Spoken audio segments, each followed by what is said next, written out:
특별수기도의 둘째 날 오신 여러분 환영합니다. 한번 인사하시죠. 사랑합니다. 축복합니다. 인사하시고요. 네, 잘 오셨습니다. 자, 누가복음 15장 29절 한 절 말씀입니다. 같이 한번 읽죠. 시작. 아버지께 대답하여 이르되 내가 여러의 아버지를 섬겨 명을 어김이 없거늘 내게는 염소 새끼라도 주어 나와 내 벗으로 즐기게 하신 일이 없더니. 오늘은 주여 나도 죄인이로소이다라는 제목으로 말씀을 전하겠습니다. 한번 제목 같이 한번 따라해 보실래요? 시작. 주여 나도 죄인이로소이다. 이게 원래 베드로가 예수님 만났을 때 밤새도록 고기 못 잡고 예수님이 깊은 데로 가서 고기 잡아라 그럴 때 고기 잡고 예수님 내 마음 아실 때 주여 나는 죄인이로소이다 그러잖아요. 이 말씀을 좀 인용해서 제목을 잡아봤습니다. 여러분, 어제 우리가 본 말씀들은 우리가 흔히 탕자의 비유라고 말씀하는 그 예수님의 말씀이 사실은 두 아들에 대한 말씀이었고, 그리고 한 아버지의 아들이었는데 이 아들들이 아버지가 진짜 원하는 게 뭔지를 도무지 몰랐다. 이 부분을 함께 살펴보았지 않습니까? 오늘 좀 계속 이어서 좀 살펴볼 부분은 이것입니다. 여러분, 첫째가 나쁘냐 둘째가 나쁘냐 이 부분을 좀 살펴보겠습니다. 여러분, 둘째부터 얘기가 시작돼요. 둘째가 아버지께 아버지 돌아가시지도 않았는데 가산을 나누어 달라고 그랬으니까 굉장히 무례한 짓이죠. 아버지 저한테 줄 거 미리 주세요. 그리고 갖고 가버리잖아요. 먼 나라에. 이게 무슨 말입니까? 나 아빠 싫어 이거죠. 나 혼자 살고 싶어. 내 마음대로 살고 싶어. 그러나 난 돈이 좋아. 나는 이 돈 가지고 마음대로 살 거야. 근데 형은 열심히 집에서 일을 했어요. 근데 이 동생이 그렇게 막 살다가 집에 돌아오니까 아버지가 막 열정적으로 가서 그를 반겨줍니다. 멀리서 보고 뛰어가가지고 안아주고 입 맞추고 옷 입히고 가락지 끼우고 신 신고 그 다음에 살진 송아지. 여러분, 늙은 소가 맛있어요? 애기 소가 맛있어요? 이게 너무 그 당시에 최고급 요리를 해준 거예요. 그러니까 형이 그 소식을 딱 듣고 열이 받아가지고 와서 오늘 본문에 이런 얘기를 하지 않습니까? 29절에 이렇게 나옵니다. 아버지의 내가 아버지를 섬겨서 명을 어김이 없거늘 내게는 염소 새끼라도 주어. 진짜 나는 살진 송아지는 바라지도 않아. 염소라도 좀 잡아주면 이 염소 탕을 해 먹든지 그럴 텐데요. 나와 내 벗으로 즐기게 하신 일이 없더니 이 아버지의 가산을 창기와 함께 말아먹은 이 녀석이 돌아오니까 어떻게 살진 송아지를 잡아요? 아버지 너무했어요. 염소 새끼, 살진 송아지 이렇게 딱 비유가 되잖아요. 비교가 대조가 되지 않습니까? 자, 여러분, 둘째가 더 나쁜 인간입니까? 첫째가 나쁜 분입니까? 원래 딱 볼 때 둘째가 정말 나쁘죠. 근데 예수님의 이 비유에서 사실은 똑같다 이 말씀입니다. 어떻게 이게 말이 되죠? 똑같다 정도가 아니라 사실은 첫째가 더 나쁘다 이건데 한번 좀 볼게요. 여러분, 아버지의 대답이 이렇습니다. 이 첫째가 어떻게 살진 송아지를 잡을 수 있어요? 나한테 염소 새끼도 하나 안 주시더니 아버지의 대답이 이겁니다. 31절 32절 보면 너는 항상 나와 함께 있으니 내 것이 다 내 것이로되 이 내 동생은 죽었다가 살아났으니 내가 잃었다가 얻었기를 우리가 즐거워하고 기뻐하는 것이 마땅하다 아니라. 너한테 염소 새끼 안 잡아준 거하고 얘한테 살진 송아지 안 준 거하고는 지금 비교 대상이 아니다 이런 말이에요. 이게 무슨 말이냐 하면 너는 항상 나하고 같이 있었잖아. 너 먹으려면 얼마든지 먹을 수 있었고 얘는 지금 죽었다가 살아나왔잖아. 비교 대상이 안 되잖아 이런 말씀이죠. 여러분 이런 거죠. 군대 갔다가 막 진짜 고생하고 막 나오나던데 불고기 구워준다고 옆에서 나한테는 평소에 이거 안 해주고 막 그렇게 얘한테는 좋은 거 해준다고 그러면은 조금 그게 좀 비교가 안 되는 거잖아요. 맨날 집에 같이 있으면서 안 해줬으면 그건 좀 문제가 다르죠. 그건 편해고. 근데 얘는 지금 죽었다가 살아났잖아. 그래서 내가 잘해주는 거잖아. 지금 상황이 다른데 왜 이걸 비교하지? 라고 말씀을 하고 있는 거죠. 그러니까 이제 이 큰 아들은 지금 자기는 열심히 일했으니까 자기한테 아버지가 잘해줘야 되는데 이 동생한테 너무 잘해주는 게 기분이 나쁘다고 생각하지만 사실은 여러분 이 큰 아들이 열심히 일은 했어요. 열심히 일은 했는데 왜 열심히 일을 했느냐? 정말 아버지를 사랑해서 열심히 일을 했느냐? 여기에 대해서 우리가 다시 한번 좀 질문을 해야 돼요. 어제도 우리가 살펴봤잖아요. 아버지가 진짜 원하는 게 뭔지 알지를 못한다고. 아마도 이 아들은 외형적으로는 열심히 일을 하고 순종하는 것 같지만 실제 아버지를 그렇게 사랑했던 것 같지는 않습니다. 여러분 실제 아버지를 사랑했으면 아버지가 뭘 원하는지를 캐치를 했겠죠. 여러분 이런 겁니다. 야곱이라는 사람이 아들들이 많았잖아요. 근데 그 중에 누구를 편애해요? 요셉을 편애하죠. 근데 이 나머지 형들이요, 아버지 말씀을 잘 들었을까요? 안 들었을까요? 표면적으로는 순종했습니다. 그래서 멀리 가서 양치라고 그러면 다 순종했어요. 아버지가 하라는 거 다 했어요. 자, 아버지를 좋아했을까요? 싫어했을까요? 엄청 싫어했습니다. 요걸 지적하는 겁니다. 여러분, 둘째 한번 보세요. 둘째 아버지 싫어해서 집 떠났죠. 그죠? 첫째, 아버지 좋아했을까요? 싫어했을까요? 이 비유에 나오는 첫째, 별로 안 좋아했습니다. 여러분, 무엇인가 열심히 한다고 해서 반드시 사랑하는 게 아닙니다. 예를 들어서 볼게요. 우리의 자녀들이 열심히 공부합니다. 그럼 우리 아버지 어머니들이 좋아하시죠? 열심히 공부하고 최선을 다해 살면 되게 좋아하시죠? 우와, 우리 아들 멋지다. 자, 아버지 어머니를 사랑해서 열심히 공부할까요? 꼭 그렇지 않습니다. 그래서 나중에 이제 열심히 공부하고 잘 된 다음에 그래서 부모님 앞에 절을 하고 정말 부모님과 효도하는 자녀도 있고, 다 이룬 다음에 부모님이 뭐 해준 게 뭐야 이러는 자녀도 많아요. 여러분, 뭐 열심히 한다고 순종하는 게 아니에요. 공부 잘한다고 꼭 순종하는 게 아니에요. 물론 잘하면 좋고 돈도 많이 벌면 좋지요. 그러나 그것 자체가 부모님을 사랑하는 게 아니었어요. 지금 예수님이 하시는 말씀은 이겁니다. 첫째, 집안에서 아버지가 시키는 일 열심히 하는 것처럼 보였다. 그러나 아버지를 사랑하지 않는 면에서는 첫째나 둘째나 똑같다는 거예요. 두 번째,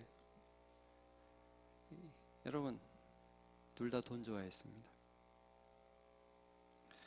자, 아까 이제 31절 대답을 한번 다시 보면 이렇게 나옵니다. 아버지가 이르되 예, 너는 항상 나와 함께 있으니 내 것이 다 내 것이로되, 그러죠. 왜 저한테는 살찐 송아지 안 잡아주고 얘한테는 이렇게 잡아줍니까? 야, 왜 새삼스럽게 그러냐? 내가 너 뭐 한다고 그럴 때 야, 이건 하지 마, 이건 아빠 거야, 이렇게 막은 적이 있냐? 우리 같이 살았잖아. 여러분, 부부끼리 혹시 이렇게 얘기하시는 집 있습니까? 여보, 어제 소고기를 샀던데 오늘 한번 나를 위해서 구워주면 안 될까? 이렇게 얘기합니까? 뭐라고 하죠?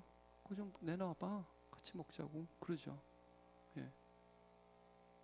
물론 이제 뭐 우리가 이제 아내가 나 저거 사고 싶은데 여보 사줘, 그거는 이제 남편을 통해서 받고 싶다 그 말이죠. 이제 거기서 더 실망하면 그냥 막 거버리잖아요. 그래도 말 못하잖아요. 니께 내 거고 내게 네 거잖아요. 원래 그렇죠. 근데 여러분, 이 큰아들의 생각을 잘 보세요. 작은아들은 뭐라고 그랬어요? 아버지 돌아가시기 전에 돈 달라고 그러죠. 큰아들은 어떤 마음이 있었을까요? 아버지 돌아가시면 저거 다 내 거. 똑같은 겁니다, 여러분. 그러니까 이 작은 아들은 좀 뭐랄까요? 여러분, 요즘 세상으로 치자면 대놓고 죄인. 나 싫어 하나님. 나 돈 좋아. 이게 대놓고 말하고 다니는 사람. 죄인이죠, 여러분. 큰 아들은 어떤 죄인? 돈이 그렇게 중요한가요? 저는 하나님을 사랑해요.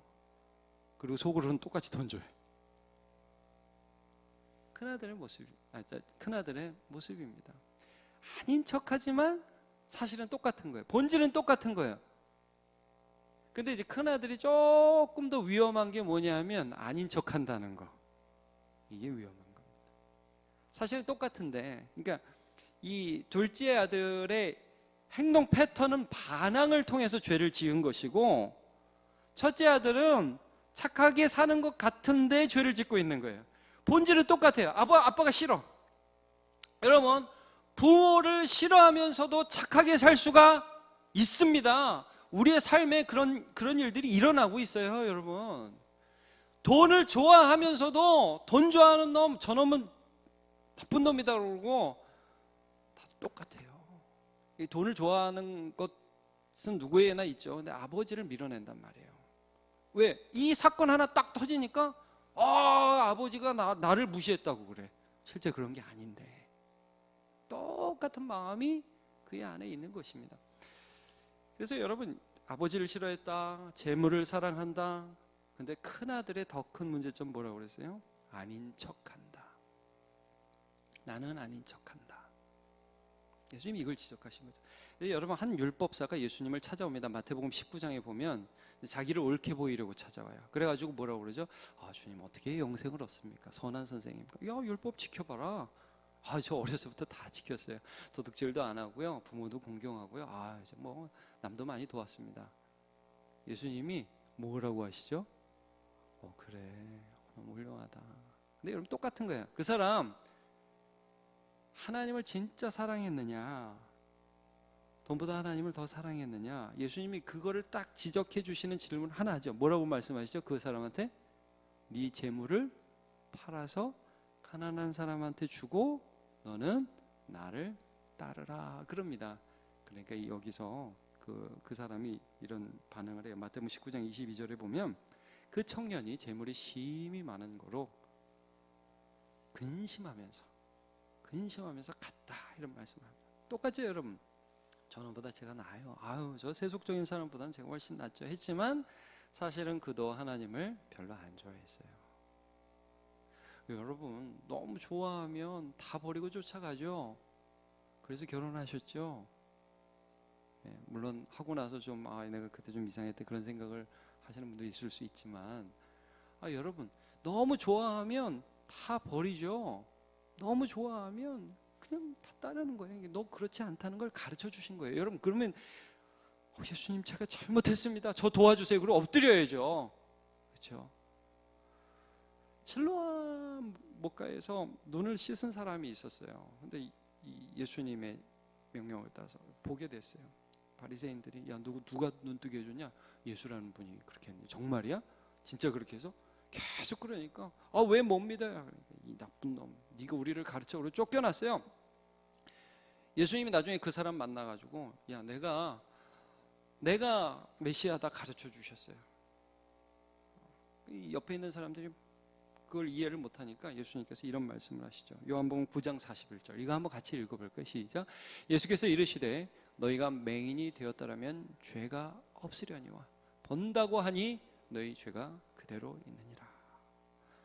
여러분, 이 말씀 깊이 보십시오. 우리가 예수를 믿고 오래되잖아요. 그러면 나도 모르게 형이 됩니다. 이게 죄성이에요. 어떤 책에 이런 책 제목이 있더라고요. 주여, 저는 왕 바리새인입니다, 이런 책이 있더라고요.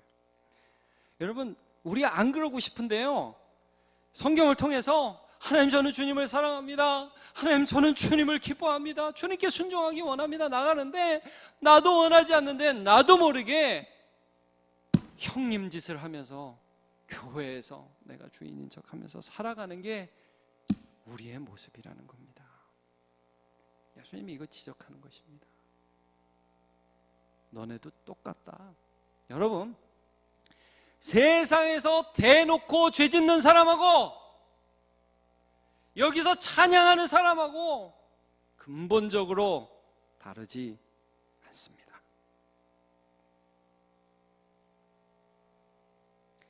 그걸 알고 주여, 나를 불쌍히 여기소서라고 하는 자가 하나님의 은혜를 받는 것입니다.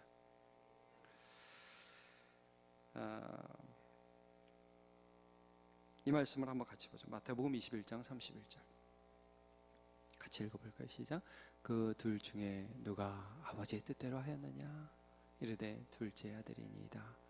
예수께서 그들에게 이르시되 내가 진실로 너희에게 이르노니 세리들과 창녀들이 너희보다 먼저 하나님의 나라에 들어가리라. 이 비유의 말씀 무엇이냐? 어떤 아버지가 첫째 아들한테 밭에 가서 일 좀 해라 그랬더니 네 아버지 말만 하고 안 갔습니다. 왜요? 겉으로는 순종해야 되지만 속으로는 아버지가 싫어요. 안 갔어요. 둘째는 싫어요. 걔도 아버지를 싫어했어요. 근데 마음에 찔려서 조금 있다가 갔어요. 야, 너네 생각엔 누가 순종했냐? 누가 아버지 사랑했냐? 둘째입니다. 너네 생각에 둘째지? 맞아. 너네보다 세리와 창기들이 먼저 하나님 나라에 들어갈 것이다 라고 예수님께서 경고하셨습니다. 여러분, 멋진 형이 되시기를 축복합니다. 동생 돌아오면 왜 나한테는 안 주냐고 막 그렇게 얘기하는 형이 아니라 멋진 형이 되어야 되겠습니다. 제가 오늘 본문을 쭉 묵상하다가 사도 바울이 좀 생각이 났어요. 여러분, 사도 바울이요 감옥에 갇혀 있는데 희한한 일이 벌어집니다. 빌립보 감옥에 갇혀 있는데 어떤 일이 벌어지냐면 사람들이 막 전도하기 시작했어요. 근데 동기가 무엇이었느냐? 두 부류의 동기가 나요. 하나는 우리 선생님이 갇혔다. 누가 복음 전할까? 내가 해야지. 그리고 이렇게 정말 주님 사랑하는 마음으로 하는 사람이 있고, 또 하나는 어떤 사람이 생겼냐면 사도 바울이 갇혔다. 그 잘난 사도 바울이 갇혔다. 내가 이제부터 사도 바울보다 더 잘하는 거 보여줘야지 하면서 경쟁심으로 하는 전도하는 사람이 생겼다. 이렇게 말씀을 해요. 두 가지 부류가 생겼다. 그럼 여러분, 그런 소식을 들으면 사도 바울 입장에서 얼마나 열받을까요? 그러니까 이제 담임 목사가 어떻게 막 아파요. 아프니까 부목사 둘이서 우리 박 목사님하고 정 목사님인데 누구라고 얘기는 안 하겠지만 한 사람은 우리 목사님이 같이 지금 힘드셔서 내가 더 열심히 사역을 해야지 이런 사람이 있고, 내가 그 다음에 담임 목사 돼야지 그러고 더 열심히 하는 사람이 있다. 비유가 좀 그런가요? 그럼 막 병원에서 제가 열받아가지고 그냥 빨리 죽겠죠. 근데 사도 바울이 말도 안 되는 비유를 제가 한 건데 비슷한 상황이 사도 바울에게 일어났다는 것입니다. 뭐라고 얘기를 하느냐? 빌립보서 1장 18절. 그러면 무엇이냐? 거칠애로 하나 참으로 하나 무슨 방도라든지. 같이 읽어볼까요? 전파되는 것. 시작. 전파되는 것은 그리스도니 이로써 나는 기뻐하고 또한 기뻐하리라. 여러분, 사도 바울이 뭘 기뻐하는지 아십니까? 저놈이 나를 배신해? 이게 아니었어요. 저놈이 나를 배신하면서도 전도를 해? 이게 너무 다르죠, 여러분. 저놈이 어떻게 나한테 그럴 수 있어? 이게 아니라 저놈이 나한테 막 뭐라고 하면서 주님께 충성하네? 우와, 기쁘다. 멋지죠, 여러분? 맞아요. 나는 뭐 다르다, 그게 아니에요, 여러분. 아니, 어떻게 이런 일이 있으면서도 주님을 위해서 충성하는 일이 일어나지? 승질내지 않아요. 감사해요. 기뻐해요. 멋진 형이에요. 멋진 형. 오늘 말씀 정리하겠습니다. 여러분, 우리는 결코 이 세상 가운데에서 저 사람보다 내가 더 낫다 할 수 없습니다. 똑같이 우리 마음 한가운데는 하나님에 대한 반항심이 있습니다. 물론 이것을 예수 믿을 때 하나님을 사랑하는 마음으로 바꿔주셨죠. 돈을 사랑하는 마음, 저 속물 아닙니다. 우리 속에도 그런 마음 똑같이 있습니다. 근데 아닌 척하는 마음은 더 나쁘다 그랬어요. 하나님, 저도 죄인입니다. 주여, 저도 죄인이로소이다. 불쌍히 여겨 주옵소서 하고 주님을 기쁘게 하는, 주님을 기뻐하는 인생들 다 되시기를 예수님의 이름으로 축복합니다.